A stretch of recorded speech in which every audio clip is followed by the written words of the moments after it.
Hey guys, this is Sebastian. Welcome to another segment of Building Your Wealth in Under 5 Minutes. Today we're going to be going over the specific math of does it make sense for you to pay off debt first, or should you be saving and investing first? Now, before we go ahead and get started, don't forget to subscribe, comment, share. Just make sure you're getting this information out to your friends and family because, again, the more we know, the better decisions we can be making with our money. So don't forget to hit that subscribe button, go to our YouTube channel, and make sure that you're subscribing and hitting that notification bell. Let's go ahead and get started, guys.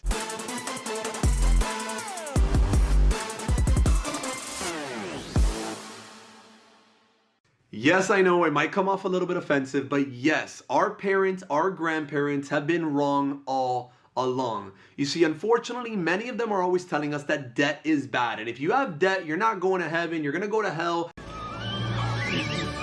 And all these crazy, horrible things surrounded around debt. So the first thing that you have to ask yourself is, what type of debt do you currently have? You see, there's all different types of debt. I mean, the most common type of debt is something called credit card debt, right? That's pretty much you're paying 10, 20, 30% interest on credit card debt. So that would be one form of debt. The other form of debt is you could also have student loans as well, right? And student loans, there's all different types of student loans. There's deferred loans. Some of them are at 3%. Some of them are at 0%. Some of them are at 6, 7, 8%. There's student loans. Then there's also car loans that you could also have. There's also home loans that you could also have. You could also have personal loans that maybe your bank gave you $10,000 personal loan that you can use in any way. You can also have a credit line. There's all different types of loans that we could have. So the question is, should I be knocking out all this type of debt, or should I be having some of that type of debt? So the answer is really, really simple. Ask yourself, how much are you paying in interest here? How much are you paying in interest there, and each one of these debts? So there's a basic rule of thumb, and again, this is not a flat out black and white answer, but there's a basic rule of thumb that if you are paying less than 5% in interest, or in other words, you're paying more than 5% in interest on any of these loans, you want to go ahead and knock out that debt all entirely. So more than likely, if you have credit card debt at 10, 15, 20%, that more than likely is higher than that 5%. So you want to knock out that credit card debt. If you have student loans at 6, 7, 8, 9%, again, same thing, you want to knock that out. Now, it begins to get a little bit more interesting when you begin to get into, like, for example, home loans or car loans. You see, some people have home loans right now at 2.5%, 3%. So I'm going to go over the math right now as far as, does it make sense for you to actually go and pay off and send extra money to your house to try to pay off this home loan a lot faster? So the reason why you don't want to go and pay off, for example, things like home loans or maybe a car loan at 3%, loans that are a really low interest rate, is because your money could typically be earning more money inside an investment account than whatever the loan is costing you. Let me give you a perfect example. Let's say that right now you went and had yourself a $250,000 loan on a home, right? And you had it at 3% interest, and the bank gave you a loan for 30 years. This is the way most normal home loans work, right? So when you add it all up and you figure out exactly what you're going to end up paying, you're actually going to end up paying on this home over the 30-year period a grand total of $129,000 in interest paid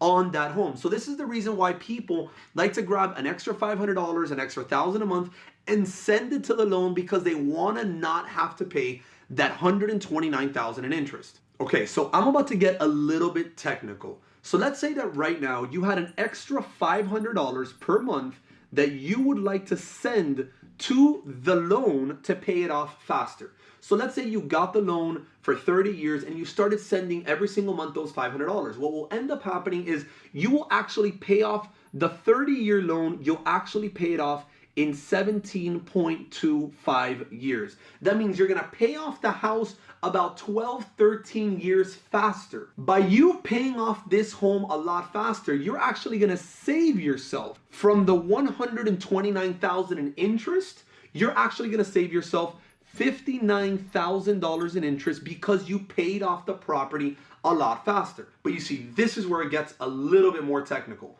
what if I can grab those same $500 and I can begin to add that inside an investment account? And this investment account was invested, for example, in the S&P 500, which is pretty much the most common index that's ever been created ever in history, which has averaged over the last 60, 70 years, has averaged about 9.8% per year.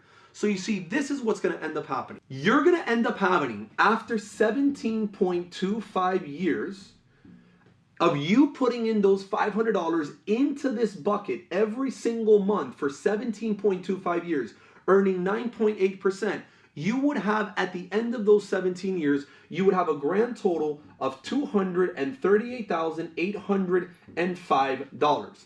Oh man, I feel like, wow. Now this is where it gets even more interesting. If you did the 30-year traditional loan, after 17 years of you making that loan, you would have a pending loan. At the end of those 17 years, you would have a pending loan of $133,000. So this is what you could do. You can go and grab your investment account, pull out those $238,000 and pay off the remaining $133,000. You liquidated your loan and you still have the difference, which is about $105,000 that you get to keep in your pocket because you ended up investing your money inside your investment portfolio. If you want to learn more, we have an entire video that talks about index funds, that talks specifically about how these index funds work, how you should start setting that up. So if you want to go ahead and watch that, you can go ahead and check out that video, and explains exactly how you can begin to invest your money.